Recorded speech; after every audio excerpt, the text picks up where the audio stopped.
नमस्कार, स्वागत है आपका smile please Yogesh YouTube channel पर।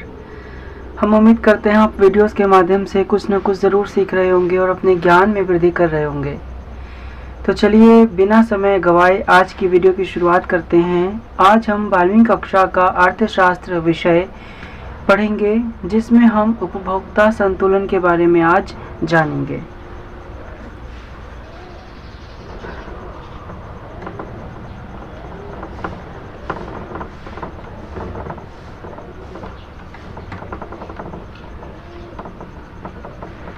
उपभोक्ता संतुलन, कंज्यूमर इक्विलिब्रियम। आखिर उपभोक्ता संतुलन क्या है? किन अवस्थाओं में एक उपभोक्ता को संतुलन की स्थिति प्राप्त होती है? देखो, संतुलन का मतलब है जहाँ पर चीज़ें संतुलित हो जाएं, यानी कि ठीक तरीके से बैठ जाएं, नियमित हो जाएं, संयोजित हो जाएं, ये संतुलन है। ये किसी भी एक, दो या दो से अधिक वस्तुओं के बीच में हो सकता है। विभिन्न उपभोक्ताओं का संतुलन, उपभोक्ता संतुलन भिन्न भिन्न हो सकता है। ये ज़रूरी नहीं कि एक उपभोक्ता को उपभोक्ता संतुलन किसी एक बिंदु पर प्राप्त हो रहा है, मिल रहा है, तो अन्य उपभोक्ता को या दूसरे उपभोक्ता को भी संतुलन उसी बिंदु पर मिले, ऐसा बिल्कुल भी ज़रूरी नहीं होता। आइए इसको एक चित्र के माध्यम से अच्छे तरीके से समझ लेते हैं।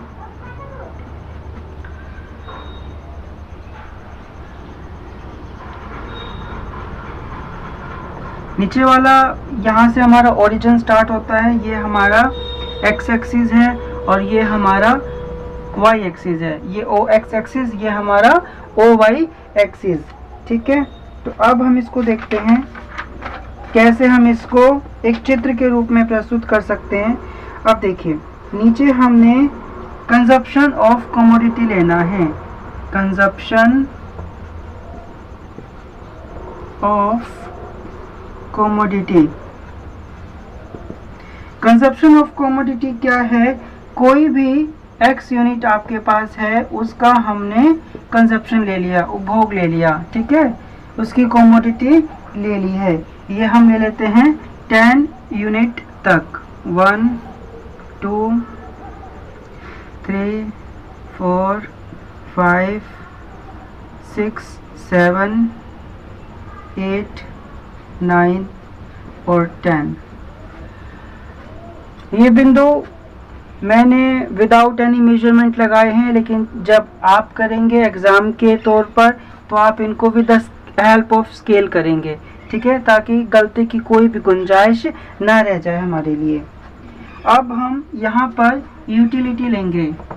यूटिलिटी किस में लेंगे? ये भी हम यूनिट में लेंगे। ठीक है, इकाइयों में लेंगे। अब मान लेते हैं कि हमारी जो यूटिलिटी है वो अलग अलग है, 10, 20 और 30। ठीक है, यूटिलिटी शब्द से आप भली भांति परिचित हैं कि उपयोगिता क्या होती है। एक बार मैं दोबारा से रिवाइज करवा देता हूँ। यूटिलिटी होता है उपयोगिता। किसी वस्तु की उपयोगिता क्या होती है? जो उस वस्तु की वह शक्ति है जिससे हम अपनी आवश्यकता को संतुष्ट कर लें। जैसे किसी व्यक्ति को प्यास लगी, उसने पानी पीकर अपनी प्यास को संतुष्ट कर लिया, यानी कि पानी की वह शक्ति जिससे किसी व्यक्ति की, उपभोक्ता की प्यास संतुष्ट हो गई, वही उपयोगिता कहलाएगी, यूटिलिटी कहलाएगी। अब ये मानकर चलते हैं कि उपभोक्ता यूटिलिटी में 10 यूटिलिटी को कांस्टेंट मानता है, यानी फिक्स मानता है। कांस्टेंट फिक्स मान रहा है, मतलब इतनी तो उसको उपयोगिता चाहिए ही चाहिए। इससे यदि अबव चली जाए so well and good, but इससे नीचे नहीं आनी चाहिए। ठीक है, अब हम मानते हैं कि अगर कंज्यूमर को उपयोगिता 30 प्राप्त होती है, ठीक है, उपयोगिता 30 प्राप्त होती है और वो नीचे की तरफ, मतलब इसकी कितने यूनिट्स वो ले रहा है। अब देखो, इसको यदि हम ऐसे मिलाएं तो ये लगभग अपना इस बिंदु पर टच कर रहा है यहाँ पर। 8 और 9 के बीच में, लगभग 9 के बीच में, ठीक है। तो जो ये वाला बिंदु आया हमारा, ये वाला पॉइंट, ये कंज्यूमर के लिए क्या रहेगा, ये कंज्यूमर के लिए पॉइंट ऑफ इक्विलिब्रियम रहेगा, point of equilibrium, BRIUM, point of equilibrium रहेगा। इट मीन्स कि ये जो पॉइंट है इसको हम एक नाम दे देते हैं, R नाम दे देते हैं। जो नीचे वाला पॉइंट है जो 30 से शुरू हुआ है, क्योंकि उपयोगिता, अब देखो कांस्टेंट का मतलब ये है कि इतनी तो उसको चाहिए, लेकिन हमेशा ऐसा नहीं कि उपयोगिता बढ़ती ही जाएगी। उपयोगिता धनात्मक भी होती है, ऋणात्मक भी होती है और शून्य भी होती है, हमने पढ़ा था ये, ठीक है, सीमांत उपयोगिता के बारे में। अब देखो ये जो नीचे की तरफ आ रही है तो ये हमारी मार्जिनल यूटिलिटी है, मार्जिनल यूटिलिटी है। किसके अंदर, marginal utility of x commodity, और ये वाला हमारा मार्जिनल यूटिलिटी ऑफ एम है। एम का मतलब एक यूटिलिटी की, एक उपयोगिता की मौद्रिक इकाई ये है, मतलब ऐसा मान के चलते हैं कि कंज्यूमर जो है उसको इतने मूल्य की उपयोगिता चाहिए ही चाहिए, ठीक है। तो जो ये वाला पॉइंट हमारा निकल कर आया है, ये हमारा पॉइंट ऑफ इक्विलिब्रियम है, संतुलन बिंदु है, संतुलन बिंदु कहलाएगा, ठीक है। पूरा डायग्राम बनाने के बाद डायग्राम को एक बॉक्स के अंदर हमें क्लोज कर देना होता है, जिससे एग्जामिनर पर एक अच्छा इम्पैक्ट पड़ता है कि आपने अपना क्वेश्चन बहुत अच्छे तरीके से अटेम्प्ट किया है, जिसके आपको एक्स्ट्रा ग्रेस मार्क्स मिल जाते हैं।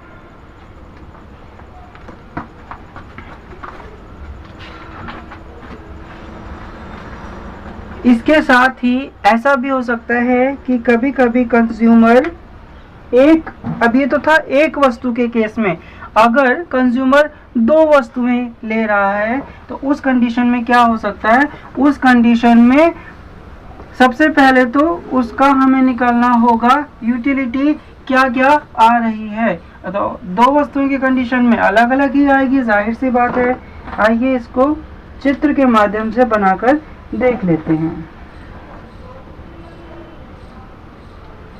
एक डायग्राम हम यहाँ बनाएंगे, एक डायग्राम हम यहाँ बनाएंगे, ठीक है। नीचे हम ले रहे हैं OX, यहाँ पर भी हम ले रहे हैं OX, यहाँ हम ले रहे हैं OY, यहाँ पर भी हम ले रहे हैं OY, ठीक है। यहाँ हम यूनिट्स ले रहे हैं कंजप्शन ऑफ कमोडिटी एक्स की 1 2 3 4 5 6 7 8 9 10, ठीक है। यहाँ ले रहे हैं 1 2 3 4 5 6 7 8 9 10 11 12 सो ऑन हो सकती है, ठीक है। ये है हमारी commodity of consumption x unit, consumption of commodity x, ठीक है, यूनिट्स में। मतलब अब हम 2 वस्तुओं के लिए ले रहे हैं कंज्यूमर का इक्विलिब्रियम पॉइंट निकालने के लिए। कंजप्शन ऑफ कमोडिटी एक्स, ये लेंगे हम कंजप्शन ऑफ कमोडिटी वाई वस्तु के लिए, consumption of commodity Y in which units में हम ये ले रहे हैं, राइट। अब हम लेंगे यूटिलिटी हम 100 तक ले लेते हैं, ठीक है। तो यहाँ पर आ जाएगा हमारा यूटिलिटी सेम एज यहाँ पर आ जाएगा हमारा यूटिलिटी 100 तक, राइट। सो 10 20 30 40 50 60 70 80, 90 और ये 100। सेम एज यहाँ लेना है 10, 20, 30, 40, 50, 60, 70, 80, 90 एंड 100। ठीक है, दोनों ही हमने डायग्राम सेट कर लिए हैं बनाने के लिए। अब हम लेते हैं इसका अलग अलग, यानी कि ये हो गई हमारी एक्स कोमोडिटी, ये हो गई हमारी वाई कोमोडिटी। उसके लिए हम किस प्रकार से अपना कंज्यूमर इक्विलिब्रियम निकालेंगे in case of two commodity. ठीक है, सो एक पर हम ले लेते हैं कि कंज्यूमर को यदि 100 पर कोमोडिटी अपनी लेने पर, ठीक है, यूटिलिटी प्राप्त होती है। सो मार्जिनल यूटिलिटी ऑफ एक्स, ठीक है, कंज्यूमर को यदि 90 पर प्राप्त होती है marginal utility of Y. A goods मान लेते हैं, इसको बी गुड्स मान लेते हैं। ठीक है, या फिर ये तो हमारा एक्स था ही, ये हमारा वाई, ए या बी। दो कोमोडिटी लेने पर कंज्यूमर को दो अलग अलग जो है यूटिलिटीज प्राप्त होती हैं। राइट, पहला डायग्राम तो ये रहा।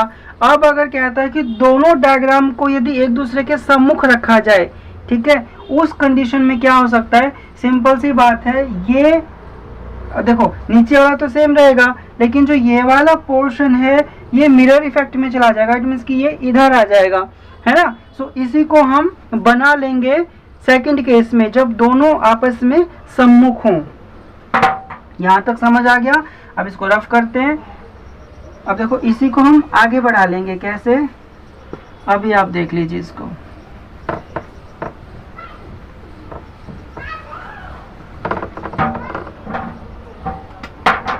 ठीक है, देखो मैं इसको x को यहाँ से इसको आगे बढ़ाना है, तो यहीं से इसको हम आगे खींच लेंगे। ये रेखा आपने सीधी खींचनी है स्केल की सहायता से। ठीक है, 10 के बाद नीचे का प्रोपोर्शन चेंज नहीं होगा, वो बढ़ जाएगा, क्योंकि यहाँ 10 था, यहाँ 12 था। सो 10 के बाद 11, 12, 13, 14, 15, 16, 17, 18, 19, 20, सो ऑन भी हम ले सकते हैं। ठीक है, अभी हम इसको 20 पर ही क्लोज कर लेंगे। ये हो गया हमारा x के लिए। ठीक है, तो इस कंडीशन में हम क्या करेंगे, अब देखो x कमोडिटी तो है ही है हमारी, है ना। इसको यहाँ से ऊपर की तरफ ले जाएंगे हम, क्योंकि हम इसका डायग्राम बनाने वाले हैं। ये हमारा रहा y, जो चीज़ यहाँ थी वो चीज़ अब इधर आ जाएगी। सो सेम एज हमने लेना है यहाँ पर 10, 20, 30, 40, 50 एंड 60, 70, 80, 90 एंड 100। देखो ये था 100 पर, है ना। मान के चलते हैं कांस्टेंट अपना ये है, ये वाला पॉइंट। ठीक है, दोनों ही कंडीशन पर ऐसा मानकर चलते हैं। ये पॉइंट इधर आ गया 20 और 30 के बीच में, है ना, 20 और 30 के बीच में। स्केल से करेंगे तो प्रॉपर बराबर आएगा। अब देखो ये 90 पर था, इसको जब हम इसके साथ मिला रहे हैं तो ये हमारा एग्जैक्ट नहीं आ पाया।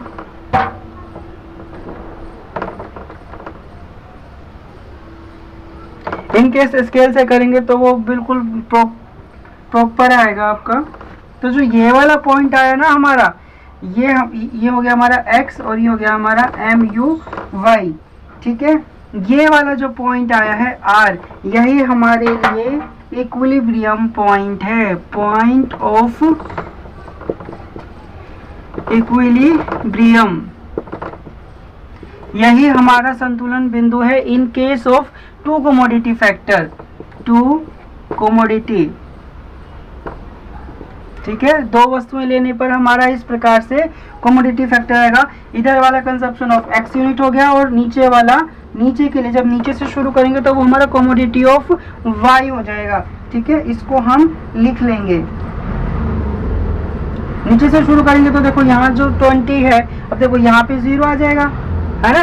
अब 1 यहाँ से स्टार्ट कर देंगे नीचे की कंडीशन में। सो जहाँ पे हमारा 20 आ रहा था, है ना, हमने एक पोर्शन आगे लिख लिया, इसको 21 कर देते हैं। सो यहाँ पे आ गया 1 2 3 4 5 6 7 8 9 10 11 11 पे 11 आ गया ना, 12 13 14 15 16 17 18 19 20 एंड 21, ठीक है। ये एग्जैक्ट इसके नीचे आ गया। ये अपना रहेगा कमोडिटी ऑफ वाई कमोडिटी के लिए कंजप्शन। ये था हमारा consumer equilibrium point. Two commodity के केस में दोनों ही डायग्राम जो हमने अलग अलग बनाए थे उनको एक साथ जोड़ दिया, एक दूसरे के सम्मुख ले आए हैं। यही था हमारा उपभोक्ता का संतुलन। आई होप आपको ये यूनिट अच्छे से समझ में आई होगी। एंड अगर आपको समझ में आ गई है यूनिट तो जल्दी से चैनल को सब्सक्राइब कर दीजिए यदि पहली बार आए हैं, और वीडियो यदि अच्छी लगे तो फटाफट से इसे लाइक कमेंट और शेयर कर दीजिए। अब मिलेंगे हम अगली वीडियो में। Till then take care.